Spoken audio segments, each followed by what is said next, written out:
Kevin Bowen here.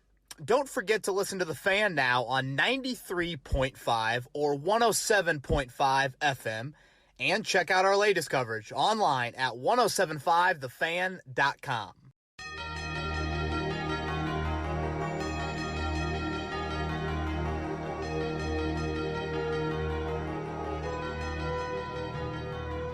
Welcome back. Kevin's Corner, Kevin Bowen, Chris Presley. 0-3, the Indianapolis Colts, first time in a decade. Not ideal at all. 180 minutes into the football season. I think they've led for like 5 of them. So that is not good as we sit here right now. And the month of October is here, and the Colts are in a world of trouble and need to climb a steep, steep mountain to get back into whatever sort of consideration you want to talk about as results for this season. Yeah, Chris, man, I don't even know how to lead off. It's not a good football team located in Indianapolis right now. Yeah, and we figured take some lumps out of the gate. Big one yesterday. I mean, especially with the way the division's playing. Injuries continue to mount. We'll talk about some of that later on, but it's one of those teams that they still kind of give you a little faith at times. You're like, heck, we might pull out a win here. And then the inevitable happens, and you go to 0-3. So, yeah, a lot to unpack, what I didn't like, what I liked, and briefly we'll just give our overall thoughts on yesterday. Mm-hmm. As the game unfolded, and I was like, all right, +3 in the turnover margin category. I'm like, all right, am I don't know, decade plus of covering the NFL? I'm guessing the win rate there is like over 90%, and it is. The Colts had won 27 of 28 games in which they were +3 in the turnover margin. The one loss was to Jameis and the Bucks. A few, or I should say, the one win. Yeah. Was to the one loss. The one loss, yeah, to Jameis and the Bucks. I'm already losing it here early in the pod. They in the history of the Indianapolis Colts, they had about, I think it was 52 games where they have been +3 in the turnover margin or bigger. And yesterday was the first time ever losing by 2 scores. I find too many historical footnotes like that with the Colts. We talked about it in week 1. Russell Wilson, the second highest passer rating of his career. And now here you are in week 3, and this franchise has been here for nearly 40 years, and it's the first time that they've ever suffered a defeat like they did. And sure, there are definitely moments yesterday, and we'll get into a few things that I did like, where you felt like the Colts were in a position to steal one, despite the quarterback injury that was there. We'll obviously get into Carson Wentz and all of that. I think what's particularly frustrating about yesterday, too, is like it's not like you had a special teams return for a touchdown, or, the Titans had like a short field set up. Like, you were +3 in the turnover margin, and yet they just drove down the field and converted in the goal-to-go situations, and you didn't convert in the goal-to-go situations.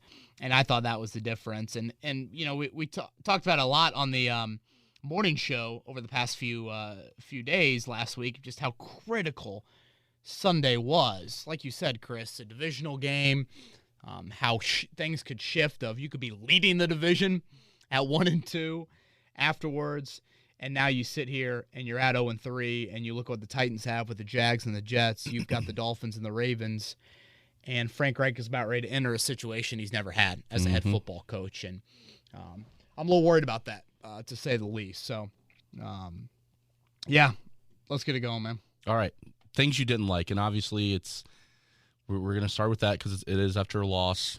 This is probably going to be the longest segment of it, which stinks. We would like to talk more about what we did like, but let's start with what you didn't like in terms of the man under center, playing Carson Wentz.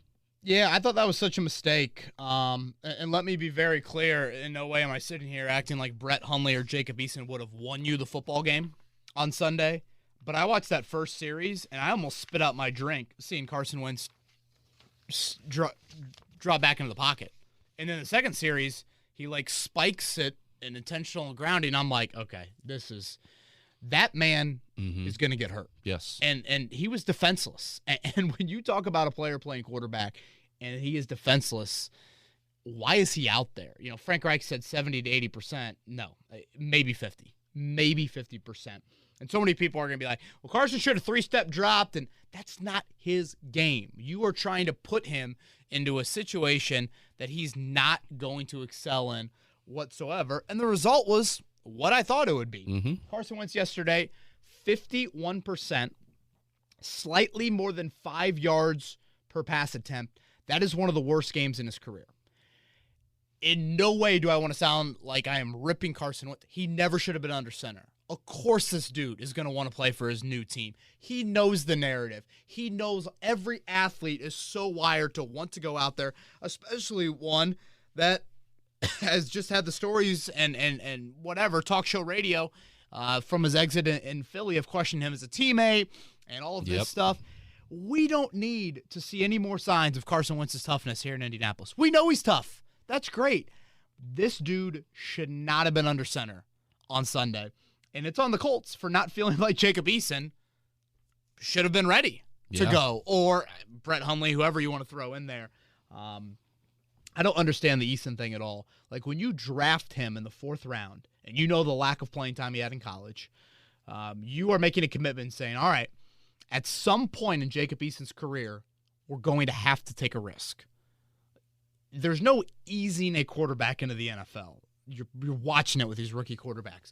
You've got to throw them in there, you've got to pray, and you've got to see what happens.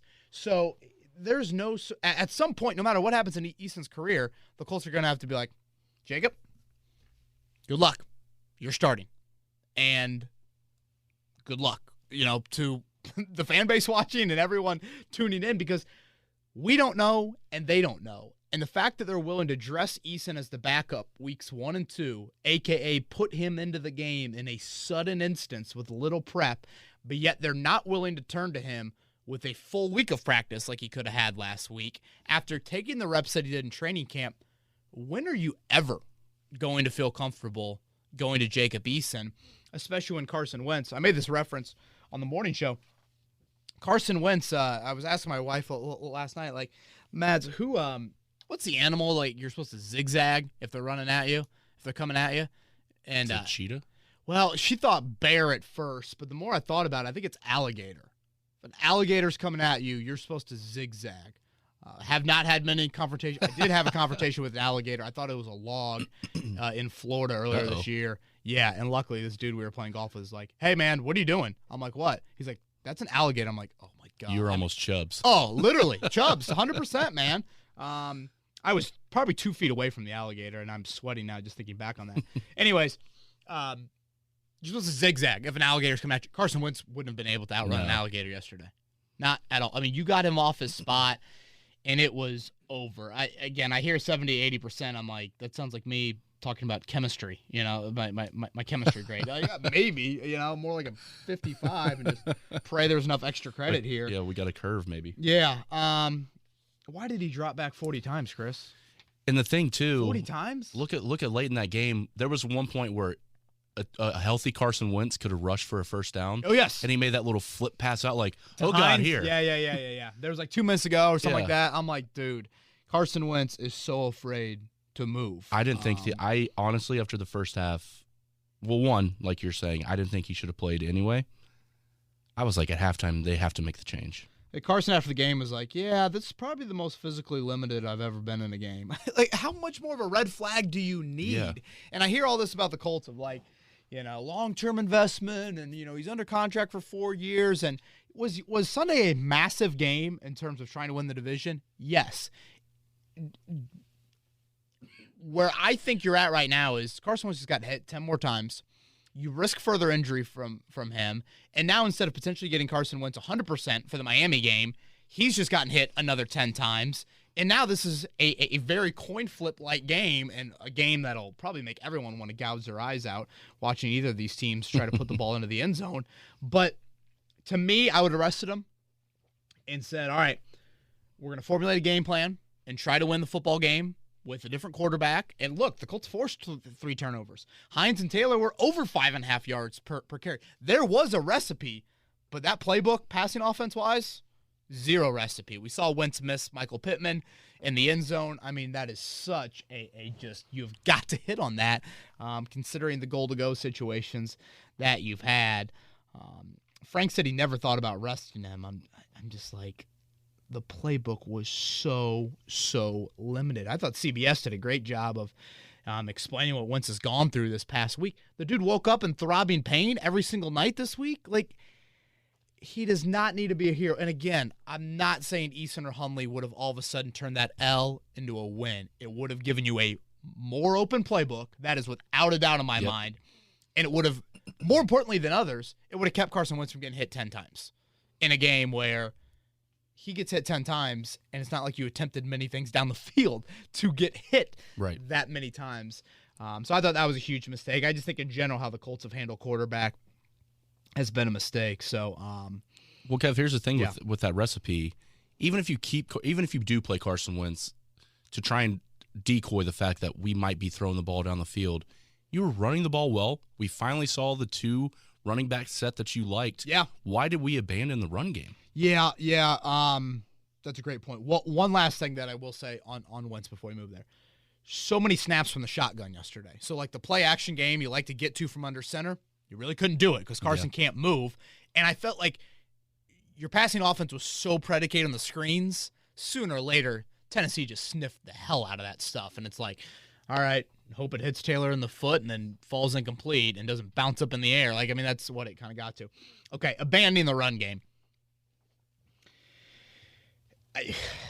I'm at a loss of words, man. It just, like I said, Wentz, 40 dropbacks. Jonathan Taylor, Nyheim Hines, combined over 5.5 yards per carry.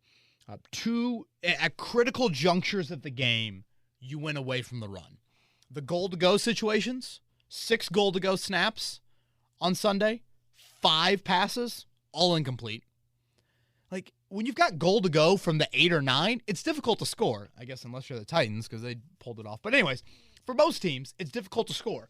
So what do? You try and run it and get it to whatever, 2nd and goal to 3 or 3rd and goal to 2, something like that. And the Colts stayed away from that. And it was so against what Frank Reich usually does, which is why I'm very confused. And I wish I had obvious answers for you, but I don't. I'm just very, very confused by this all. You got it to 14-13 after the Rock You-Seen strip, Chris. Mm-hmm. Taylor, 2 carries for 14 yards. 3 straight passes, punt. Yep. When Quentin Nelson was in the locker room and then came back on the sideline and didn't play the rest of the game, you still run it fine without Nelson. It's not like it was a Nelson versus non-Nelson thing. Like, I'm dumbfounded by the abandonment, if that's even a word, of the run game. 4 run plays in the final 25 minutes of the game, and your quarterback looked like that. Carson Wentz was wearing stilts out there trying to play quarterback. Yeah, I mean, like you just said, your tweet said it all yesterday in regards to Taylor has these 2 rushes, and then you go 3 straight passes. Like, what are we doing? And, like, getting behind the chains when you have a quarterback that looks like that is a death sentence. And when you abandon the run, you risk getting behind the chains like that. Mm-hmm. I thought it was a Tennessee defense that was kind of wearing down. It's not a Tennessee defense known for this vaunted front. They were missing multiple guys in their front 7 as well. I just thought the down 1 after the Rock turnover, you have those 2 runs for 14 yards. Then you have the 3 straight passes. And I think they're all incomplete, maybe a sack on 3rd down to kind of end it. That's when I was like, that was your chance. That was your opportunity. Titans get the ball back. They score in that 3rd and 10 touchdown, which is another story. And then Vrabel's just like, you aren't going to stop us. We're going to go for 2 here. Just the ultimate FU move by, or I should say probably F off move. And they get it. Gosh. And, like, there were some things you did better offensively. We'll get to that. But the just desire to stop running the football, I'm like, what is going on here? Hines, I've got it right here. 6 for 25. That's 4 pop. Not bad at all. Jonathan Taylor, 10 for 64. You know, you trade up for Jonathan Taylor. You're paying Nyheim Hines how much money? This is supposed to be your strength. You're finally tapping into that strength. You have a quarterback that's gimpy.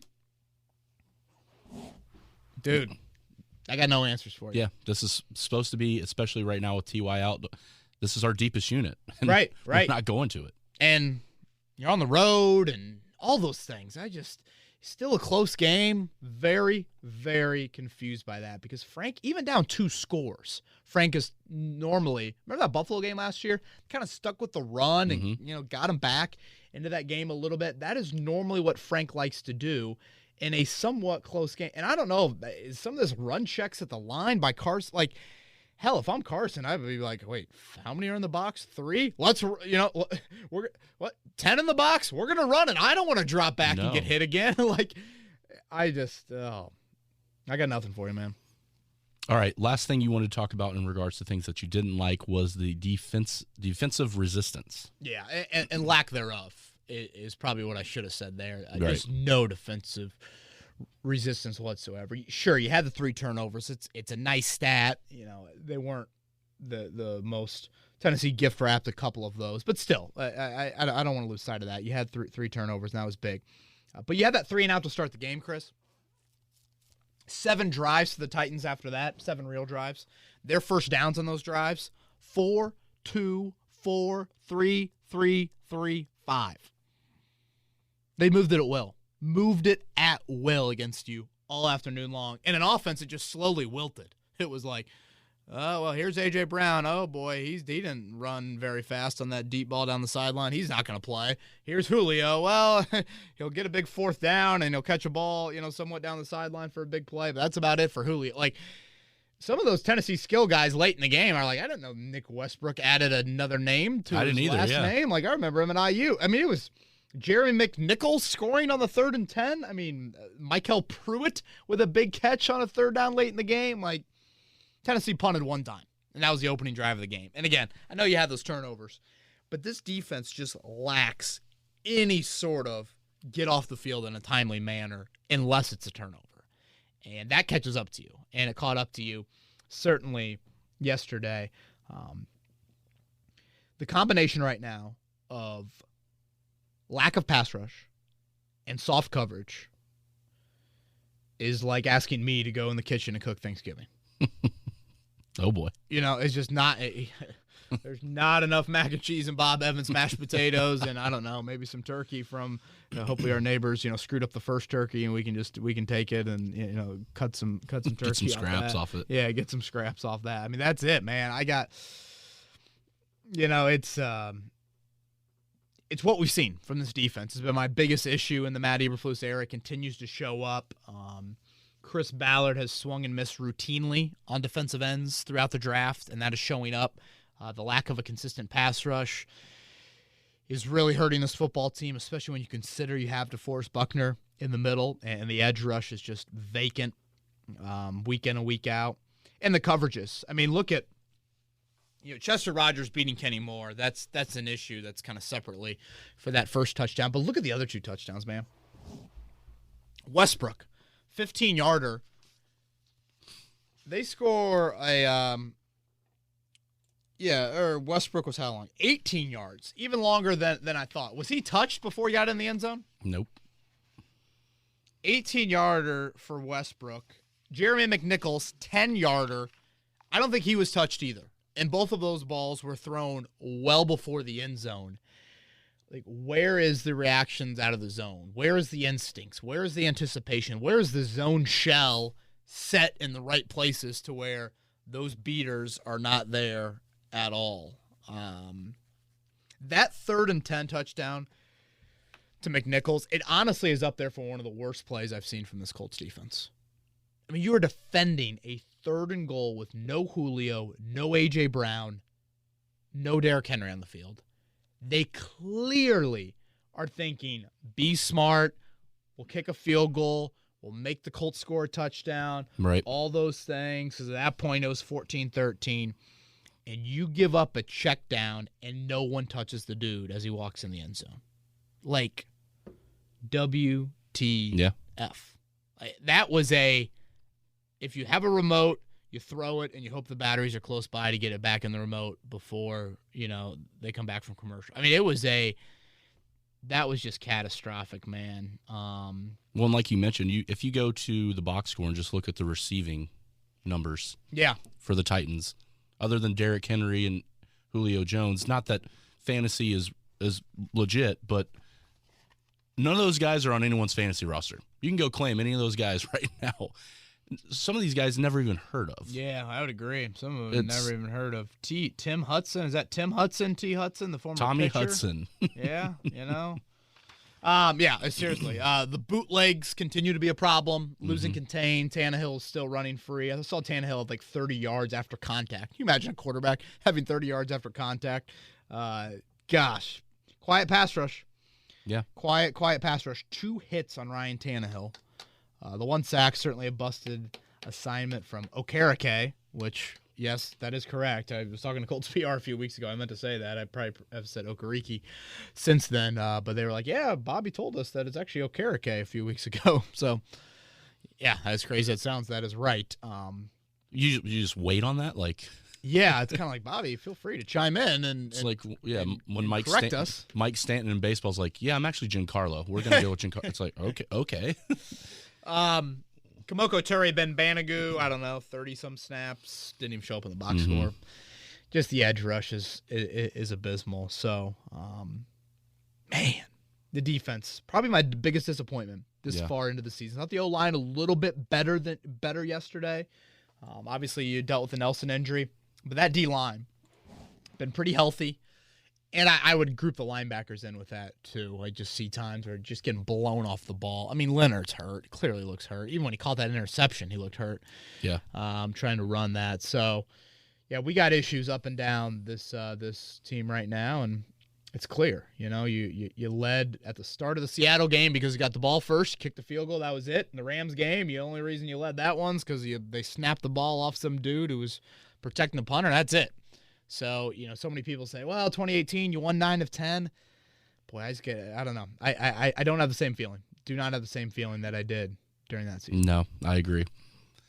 And it's a weird season because, as we just were talking about things that you didn't like regarding the defense, we did like the fact that they forced the turnovers. So it's just an odd time right now to be a Colts fan. Yeah, and let's do hit on those turnovers. Kenny Moore obviously had the pick off the kind of the carom. Leonard, the ball gets thrown to him, and then Rock. I think Rock has played actually decent. I know the bar isn't very high, but that was a big strip. That was an opportunity where Leonard is making the tackle. You go in there, you get that strip.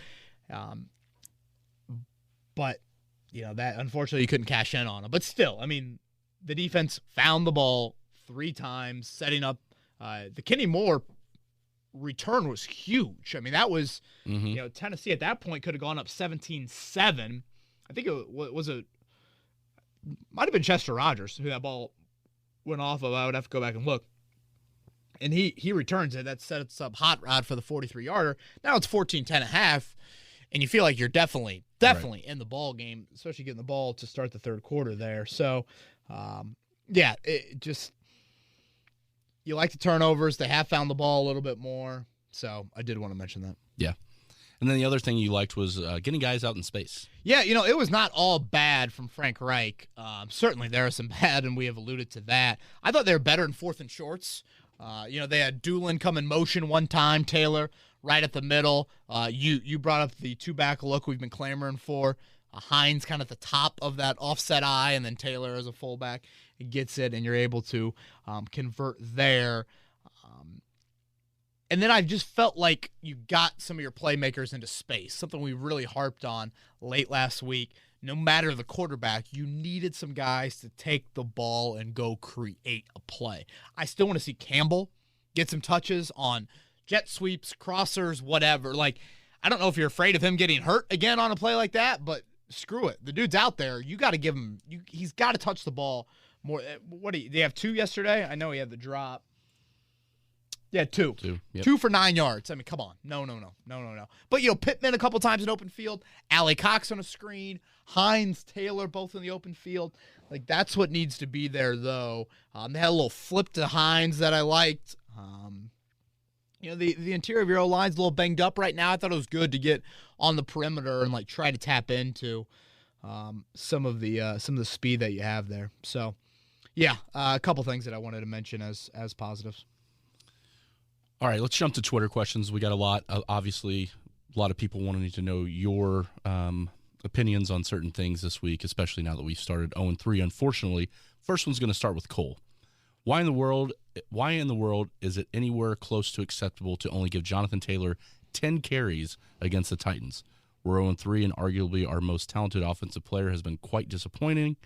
But I have to ask myself, is it his fault, or is it him being underutilized? Seems unacceptable to Cole.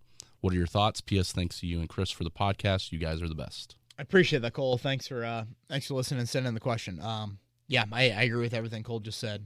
Effective was Taylor, yes, but it also helps out Carson. You know, it's twofold in a game like Sunday where he was so hindered. And I'm not like, sure, I would like to have seen Taylor get more touches, but I would have been fine if Hines got more carries as well. Like, you know, Hines is such an interesting case study, Chris, because he is such a jitterbug and makes plays, you know, with the speed or whatever. I also feel like he plays bigger than his size. Not many times does the first guy get Hines on the ground. You know, it typically takes multiple people to kind of get him corralled there. So I would have been good with Hines. I mean, 4 runs in the final 25 minutes. Yeah.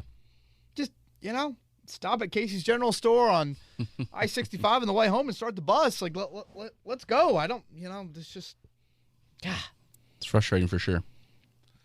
From Jake, what level seat warmer is Frank Reich on now that will he be on if it weren't for the extension? And also, at what point do you just have to say, forget the extension, he has to go?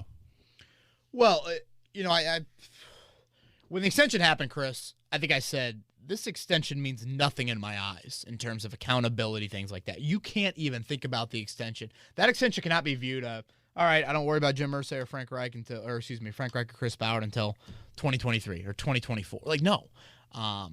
So, yeah,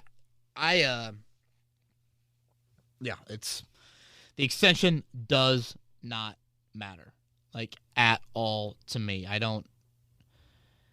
But in Irsay's eyes, I don't even think the heat warmer is on. Mm-hmm. Seat warmer's on. I mean, I really don't. But accountability's got to be there. Accountability's got to be there. I laughed when the extension was handed out. I'm like, what? What in the world? Like, you know, Frank Reich and Chris Ballard, if you're going to rank, you know, the resumes that they've produced in their tenure as Colts head coach and GM, they don't rank in the top, I don't know, let's just say 10 of the NFL. It might be even lower than that, but let's just say 10.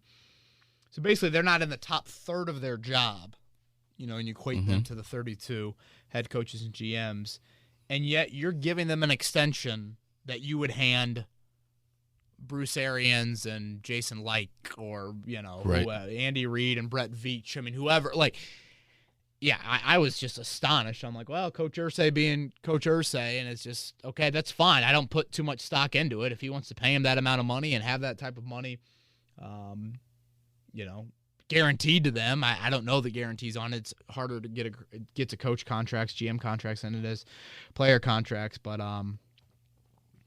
you know, what level would he be on if not for the extension? I just thought the extension was Jim Irsay backing up his words. I really don't think he wants any part of. Now,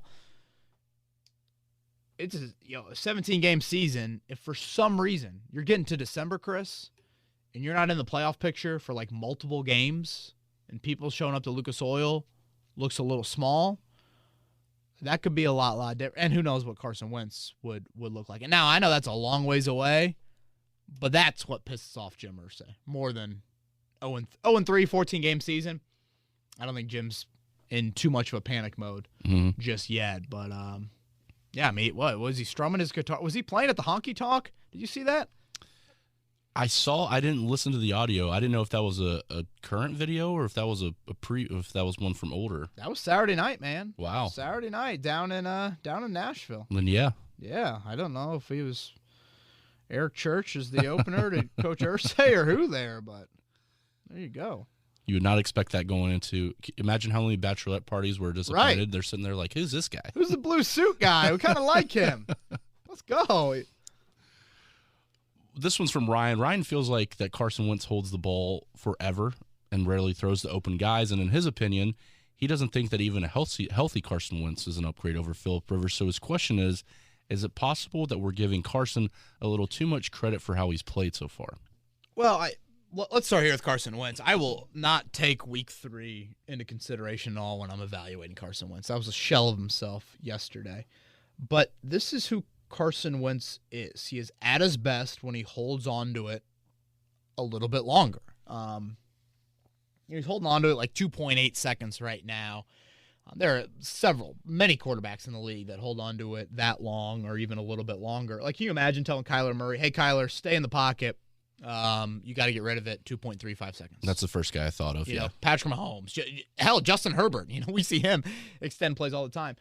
Like, when you traded for him, you said, okay, offensive line, got to hold up a little bit longer. Got to realize this guy's going to be willing to get out of the pocket. In his game, he's not this mastermind of a pre-snap, quick first-read processor like Phillip Rivers is. Phillip Rivers knew his game, knew full well what he was good at, what he's not good at, and played to those strengths. Carson's strength is not some pocket passer just rifling things in there 3 steps all day long. And frankly, I don't know if your wideouts are that good enough to create separation early in routes either. I think that's another part of the story that's a little bit layered. So I don't think that even a healthy Wentz is an upgrade over Rivers. That is a fine debate to have. I always felt like a healthy Wentz gives you potential to have a higher ceiling. Like, I still want to see a better offensive line, a supported run game with a healthy Carson Wentz. Now, I don't know when that's going to happen, Chris, but I still want to see that because the Carson Wentz I've seen, and again, I'm putting the first 2 weeks, not week 3. The Carson Wentz I saw the first 2 weeks, there's some promise there. It's just, when's he going to get healthy? And when is the other stuff around him going to be there when he is healthy, if he gets healthy? Yeah. Well, this question sent in by Jay happened during the fourth quarter after the third bootleg. He wants to know, is it finally time for the Colts to consider letting Matt Eberflus go? God, how many bootlegs were there, man? Just Jeez, couldn't stop it. Yeah. Al-Qadim Muhammad plays a great game, and then boom, gives up that bootleg late. Tannehill just so heady, staying in bounds, diving for that thing. I couldn't believe Tannehill's tackle on, was it Rocky Seed? I mean, Tannehill went in there with his shoulder, and boy, you guys know I've had issues with Eberflus. Now, to be fair, I think the pass rush personnel clearly has not worked out either, and that's more on Chris Ballard. But the coverage is maddening, and the lack of communication clearly seems to be an issue. It looked like Zaire Franklin just he was playing man on the Nick Westbrook touchdown. Everyone else was playing zone. I don't know what happened on the McNichols one. Leonard, Okereke, I have no idea what happened there. We had Jeff Saturday on the morning show earlier today. Mm-hmm. And Jeff made a great point about how the goal of any offense is to perfect timing. That is what you're trying to do. Make sure that the timing that you replicate in practice carries over to games and to keep that as close to perfect as possible. This defense doesn't do enough to disrupt that timing. I'm talking about from a pass rush standpoint or a pressing at the line, getting hands on opposing wideouts and tight ends and whoever else there. They make it too easy for the offense to get into rhythm. And I'm a big believer in, like, when you allow an opposing quarterback to hit on their drops, get the ball out on time, feel in rhythm, complete passes, what's building? Confidence. Confidence is building for that opposing offense. And now all of a sudden it's the second half. And now Ryan Tannehill's got to fit a ball into a window. And now he's feeling pretty good about himself because he's gotten confident by completing 7 of 9, 8 of 10 to start a game. And boom, here comes a critical completion. And now your offense now your defense instead of bending is just flat out breaking. And this defense is breaking right now. Every level there are issues to point towards. I didn't love the Xavier Rhodes pass interference penalty. Maybe it was, but I didn't love that. But still, Rhodes, for how much you need Rhodes, there's like 1 or 2 plays where you're just like, was Xavier Rhodes? wait, who was wearing that jersey? There's just a couple times where that happens throughout a game. So yeah, and I can't fault him for that. Derrick Henry. It was tough. I mean, a veteran. You got. I'm saying the Derrick Henry stiff arm. Oh shit! Anyone's gonna get on. And then Leonard's trying to punch Henry, 15 yards down the field. It's just like, dude, stop the fight. What'd you think of that not face guarding call against Pascal in the back of the end zone? Yeah, I thought the guy got away from it because I didn't think he made contact with Pascal early. That I thought was the big. I thought if you threw the Rhodes flag, you'd throw that flag. But I felt like there was more contact with Rhodes, whereas that one, I didn't think the guy had made contact with Pascal. It was close. Don't get me wrong, and obviously getting the head around is a huge thing. But if you don't make contact, I mean, it's no different than a defensive lineman just standing up in front of a running back on a screen and not making contact with them. So, man, those goal-to-go situations, just it's too hard to convert a 3rd and goal from the 7 or 8. And again, I know Tennessee did it, but not with the Colts quarterback situation yesterday. Question from Jeremy. Will the Colts cut Jacob Eason once Sam Ehlinger is back? He says, I don't understand why they didn't give Eason a chance. Seems a little premature from where he's sitting. I couldn't agree more with that. Yeah, I mean, you committed to him in March. Hell, you committed to him in training camp, and now it feels like they've looked for every reason not to play Jacob Eason. and, okay, if it's not working out, then, let's just cut your losses. But I think too many times organizations are just afraid of throwing a quarterback in there.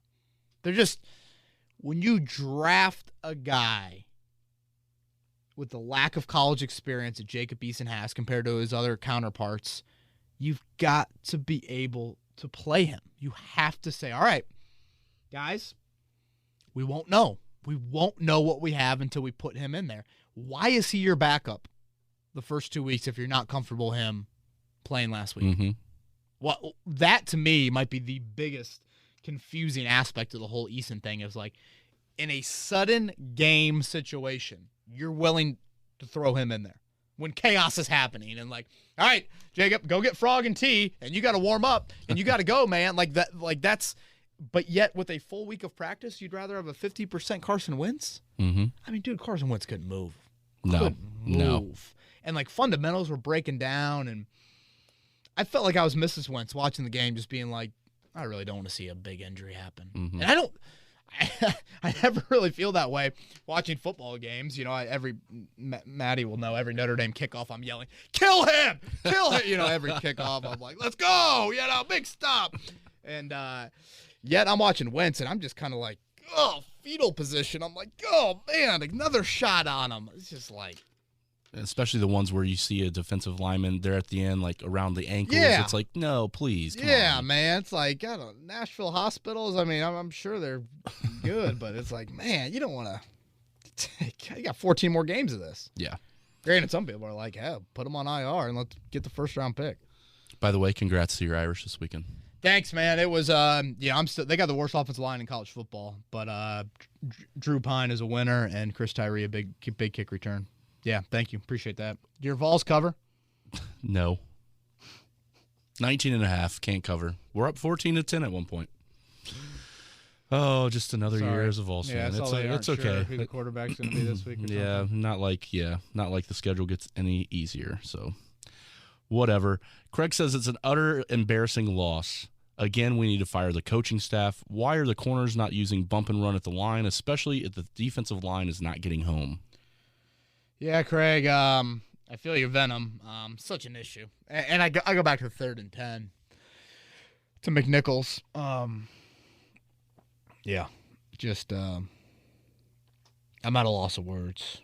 Yeah, I mean, firing the coaching staff seems a bit extreme, the entire coaching staff, but I've always felt this. It's just weird how Eberflus, that is the defensive system that Frank Reich has allowed. If I'm Frank Reich, you've got to realize you're a head coach of an NFL team. And while it was a weird avenue for you to become the head coach, it's your only shot in all likelihood at it. We know how these things roll, Chuck Pagano's got a decent resume, but, I don't think people are banging down Chuck's door to be asked to be interviewed or whatever. And by resume, I mean win-loss record.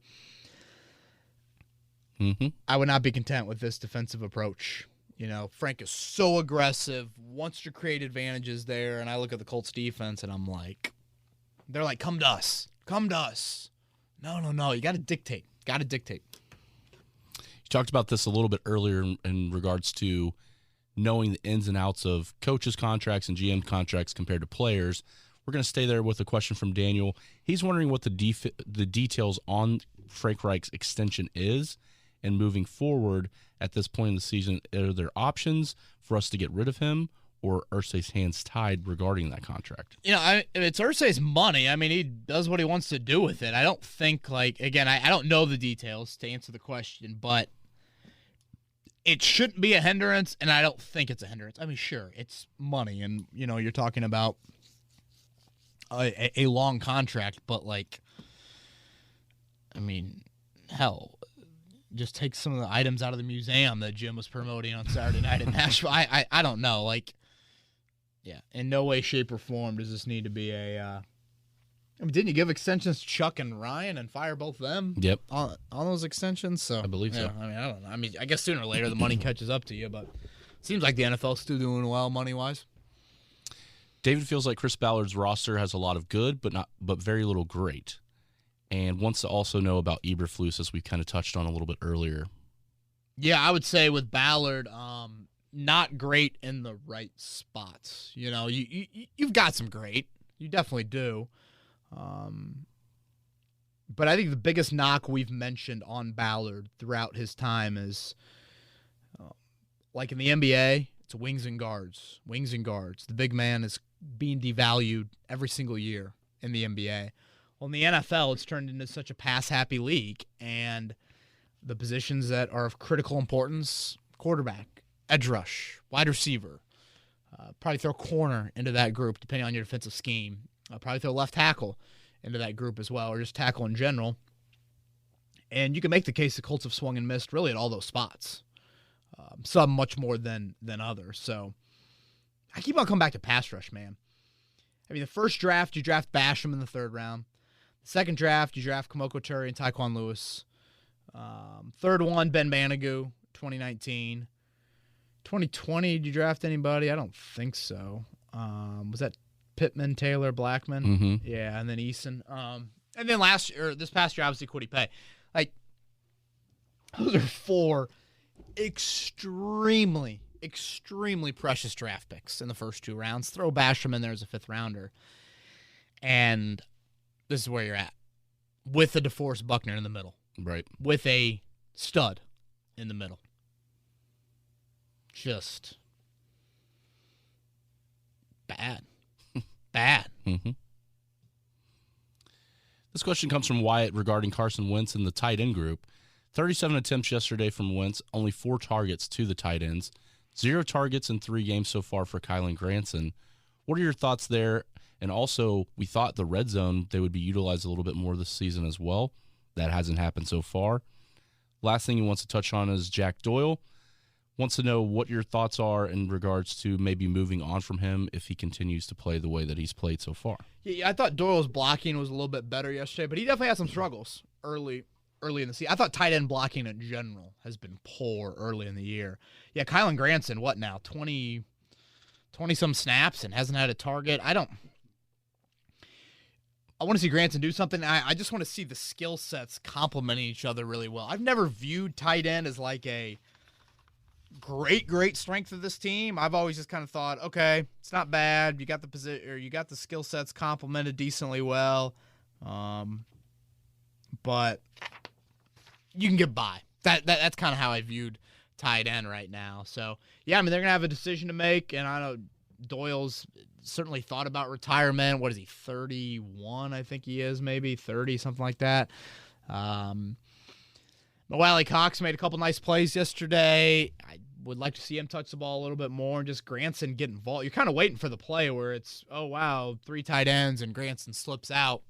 Yeah. And he's able to make a play there. So, Doyle is who he is. I think we all kind of, I don't think anyone views him as a Pro Bowl tight end or this, elite pass catcher. He's a solid player. And that group in general just has been okay. Yeah. Been okay. You'd like to see Granson get more involved for just an offense in general, looking for more one-on-one playmakers. And again, that's okay. Linebacker on Kylan Granson, that's supposed to be a matchup problem. Haven't seen it. Question comes from Sincere, wondering about the offensive line play in preseason, especially with Braden Smith and Quentin Nelson out. We have a new quarterback.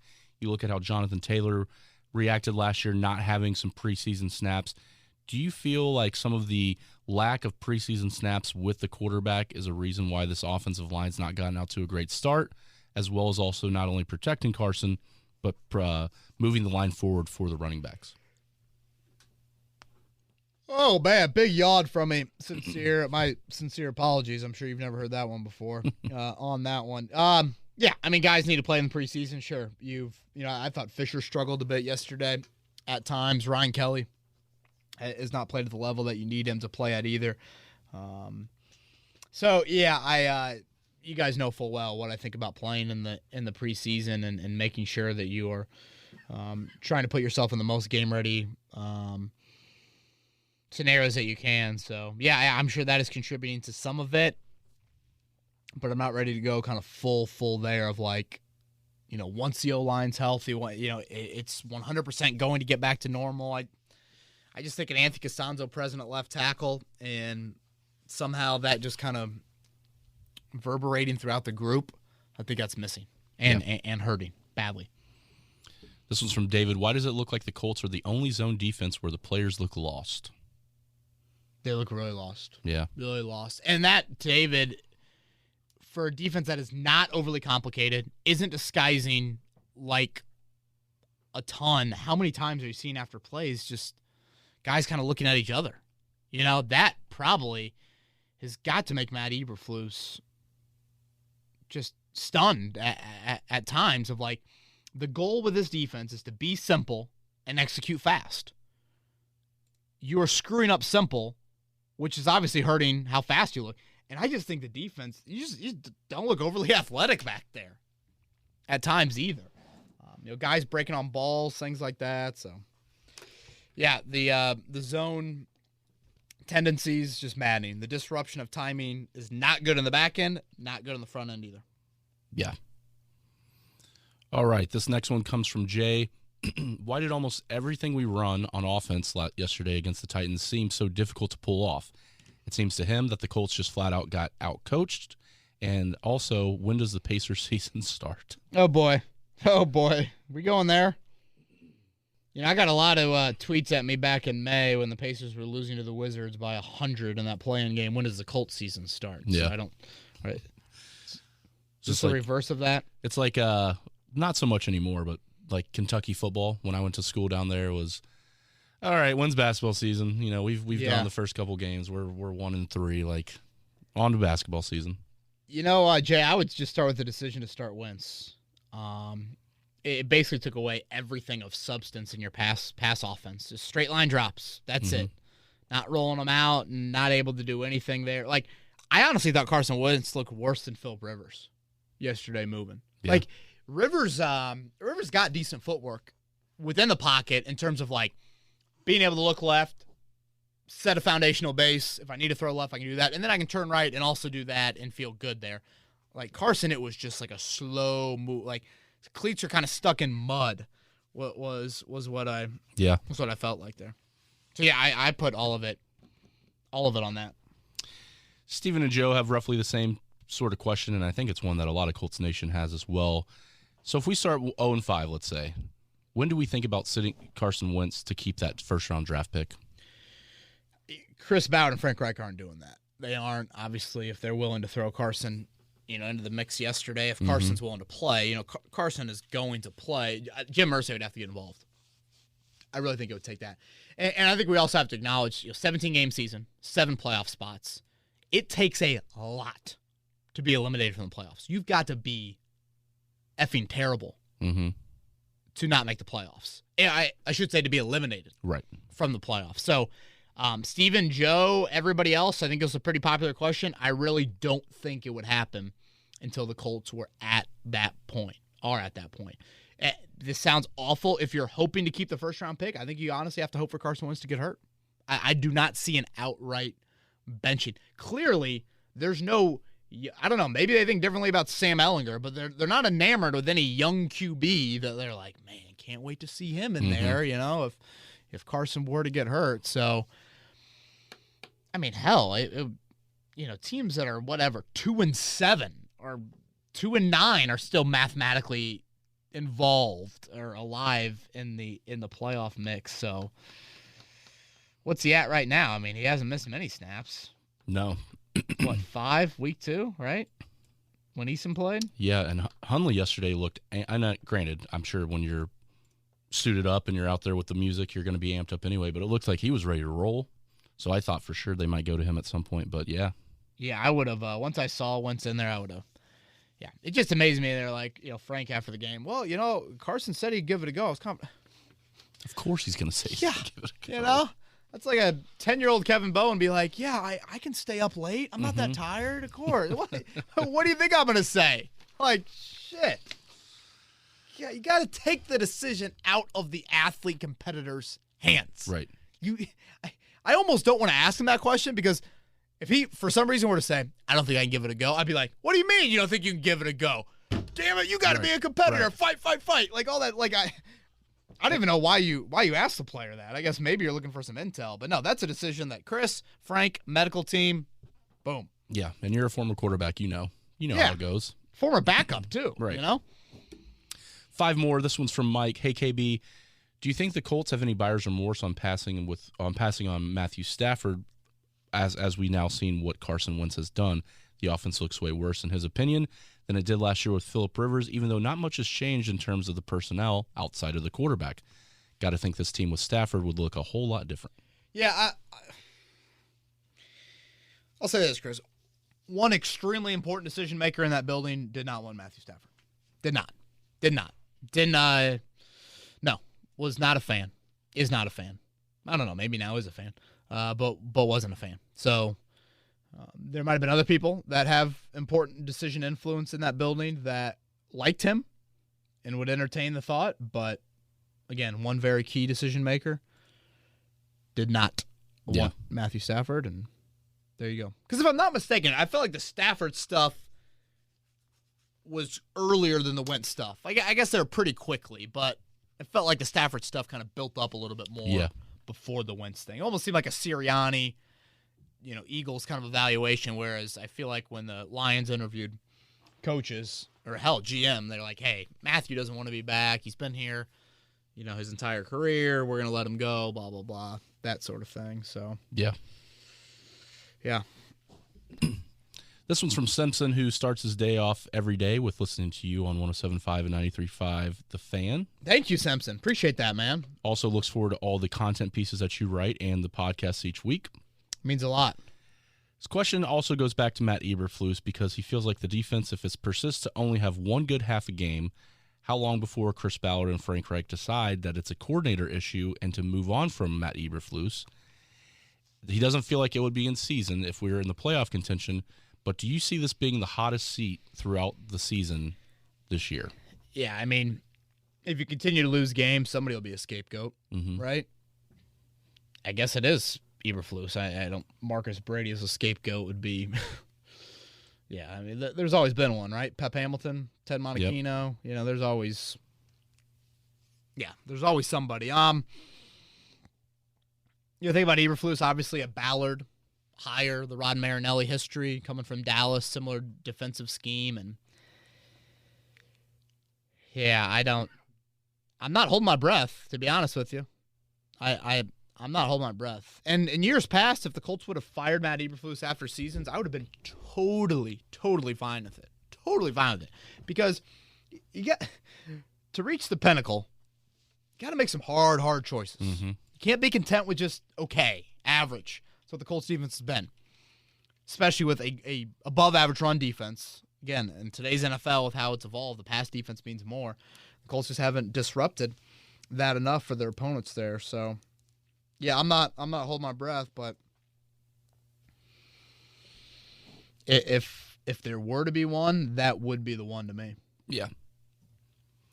Greg feels like Chris Ballard has missed out on some draft picks, notably passing on people like DK Metcalf or Paris Campbell. At what point do you feel like we should start taking the best player available at certain positions rather than going for someone that we feel like will contribute? Well, I mean, it wasn't Adengbo kind of that. Wasn't he more of the red shirt? I think you can find cases where the Colts have drafted best player available. I would say more often than not. Now, again, somebody else's philosophy might say, hey, let's go back to those 4 or 5 positions that really, really matter in today's NFL. And those are the positions you need to invest in frequently. Now, offensive tackle, no, not really. edge rusher. Yes, a whole lot. They just haven't worked out there. So, yeah, I don't. Yeah, I mean, DK Metcalf, Paris Campbell. That probably just came down to who was higher on the whiteout board. And I think a lot of it was who was, who kind of complimented the group. If I'm not mistaken, I think that was the Devin Funchess year that you had signed him. Yeah. And obviously Funchess did not work out, and I know a lot of people will laugh at that, but I'm just trying to give you a reality of what the Colts were looking at there. They felt like, Campbell was more of the complement skill group there. Yeah, and ironically, Metcalf was the one that was, I wouldn't say injury prone, but coming off a major injury from college where Paris Campbell never missed a game, and now they're kind of flip-flopped that they've gotten to the league. That's a really, really good point. This one's from Flippin'. Okay, so now predict Flippin'. What a name. Now predict what your overall record for the Colts will be at the end of the season. They're going to go with 6-11. Oh boy, jeez, what it? Can you find the over/under on the Indianapolis Colts right now? Is there such thing as a live win-loss over/under?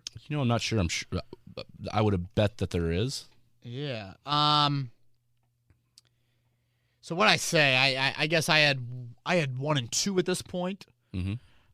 It's 0-3, so I'd probably drop it back to at least 10 wins, or at the most 10 wins, I should say. The quarterback thing worries me, man. I mean, he's already hurt. He's already limited. And I don't have any confidence that he'll stay healthy for 14 more games. No. And that's again, we've talked about that before. The bye week being week 14 does not help this team out whatsoever. No. Yeah, I will go with 9-8. All right. Which I usually don't change this early in the year, but I also think the schedule's gotten tougher. Mm-hmm. Let me dial up that schedule really fast. So obviously you got these two on the road here. This Miami game, I mean, shit, you got to beat Jacoby. Hell, if there's ever time for Jacoby to look like a top 20 quarterback like Frank promised, it's probably against this defense, Yes, right? it is.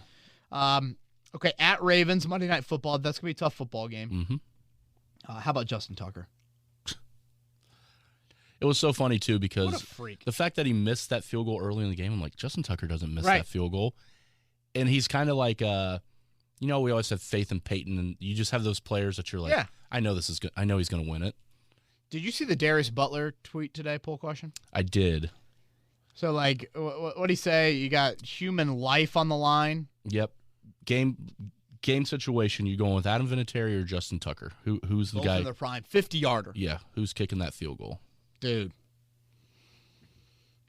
I know. I toggled over it a couple different times. I'm like, what? I think Vinatieri, but I'll say this, the ball will look prettier coming off of Tucker just, yeah. Okay, anyways, schedule. All right. At San Francisco, that's Sunday night game. That's kind of a sneaky game that I always forget about. Uh-huh. And then you got the back-to-back at Buffalo, home to Tampa, sandwich around Thanksgiving. That's going to be tough. And then I just look at this end of the year. I thought, the Final Four would be, that's your chance to kind of get some. All of a sudden, you've got at the undefeated Cardinals on a short week, potentially a short week, and then home to the Raiders. The Raiders are undefeated. Yeah. So, at the very least, that's going to be a massive, I don't believe in Gruden, but that's going to be a massive playoff implication sort of game there. So, whew. Yeah. Yeah, I'll go 9-8. But I reserve the right to change that each week. A quick side note with one of the hometown, or I should say home college town guys. Did you see the Rondale Moore punt return? No. Was it good? The ref threw the flag on a holding, and the flag hit the ball midair. Whoa. And deviated the ball out of kicked it out, and so Rondo had to scramble to try and get it. Luckily, the Cardinals recovered it, but I'd never seen anything like that before. No, I have not. That's like Randy Johnson bird stuff. Yeah, there. right? That's awesome. Last question for the podcast. What % would you assign the following areas? Number 1, Chris Ballard not drafting / signing good enough talent. Number 2, Chris Ballard and Frank Reich not assembling a coaching staff to develop the talent enough. And number 3, the coaching staff not good enough at scheming and game planning. Boy, that's a good one, Greg. Yeah, there's definitely some scheme issues on defense, so I'd probably put that at about Ballard not drafting, signing good enough talent. I'd probably go, let's go 40% there. Ballard not drafting, signing good enough talent. And I continue to talk about the most important positions. That's where I'm really locked in at. Ballard, Reich, not assembling a coaching staff that is developing that talent enough. That's always a difficult. You tend to look at, all right, are these guys going elsewhere and performing well for teams? Are these guys getting picked up? Let's go 25% there. Coaching staff not good enough at scheme, game plan. Let's go 35%. Okay. So relatively even, but I just think you are lacking some dudes at those big spots. And then I really think there's some scheme issues on the defensive side of the ball. Man. That'll do it for Twitter questions. I'm worn out. I don't know about you, Chris. I'm worn out, brother. How was I know a lot of people probably talked Colts today with you on the morning show as is expected. Any Ryder Cup talk? Oh, we did sneak in some Ryder Cup talk. We got a call from a veteran, Fred, who said he heard the USA chant after Colin Morikawa clinched the cup, and it gave him chills. Just do me a favor and just watch Roy McIlroy's interview after he wins the singles match from yesterday, if you want to know what the Ryder Cup means. I mean, this dude is balling. And talking about this event that I don't believe these guys are getting paid for, and yet it shows you how much it means. And they're just throwing these dudes into totally different environments. It was a much different environment, team sport, alternate shot, just funky things like that. The crowd obviously gets super animated, and they want them to be animated. I just think it's so cool, and obviously I'm a golf nerd, so I love it, but I'm so happy for the U.S. team. Yeah, no, and I agree with you. I tweeted yesterday, as you know, and as people who listen to the podcast know, I follow golf briefly, not a ton. Right. I don't know if I think it's a mix of the team component, also with celebrating your nation. Mm-hmm. It's just cool to watch, and then also they kind of got that. The waste management where people are throwing beers at some of the players and they're chugging them. It's kind of just a good mix of just about everything that golf embodies, and I loved watching it and keeping up with it. It's also nice when you're winning by that much of a margin. Golf obviously is a very boring sport week in and week out. I will totally acknowledge that. Unless you're really, really into it. Why are you watching a Friday afternoon from, whatever, the Hartford Open or, but the fact that they're able to do this every couple of years, do it on foreign soil, again, it's a very tough event from a viewing experience to watch because there's not many golfers on the course at one time, but if you're able to be in the grandstands or see shots up close, it's great theater, and I loved it, man. And I am a sucker for, I think you and I have talked about this before, I love watching the U.S. soccer team as well. I'm not a big soccer fan, but there is something about the us against the world sort of mentality that I do enjoy. I love the Olympics as well. So yeah, it was as Dan Dockage said to me on Friday, this weekend would be an underrated vasectomy weekend. It's true. Last weekend would have been underrated one. So I no plans for a vasectomy. Full disclosure there, in case you were wondering. I can't think of nothing sums up the Colts are 0-3 in a decade like we're ending on that one there. So. You got anything else, man? Just save this podcast. No, we're good. Congrats, your Irish are back up into the top 10, so let's keep it moving this week. Hey, big one with the old fighting Brian Kelly's, the old Luke Fickles coming to South Bend. They're actually favorites, Cincinnati. Yeah. Wow. So yeah, we'll see how that plays out. He's Chris Presley. I am Kevin Bowen. Everybody have a great week. We'll talk to you next week. Look for the podcast next Tuesday as we recap the Miami Dolphins and the Indianapolis Colts in Week 4. This has been Kevin Bowen. Thank you for listening to another edition of Kevin's Corner. If you haven't already, subscribe on iTunes or Stitcher for the best Colts and Pacers coverage.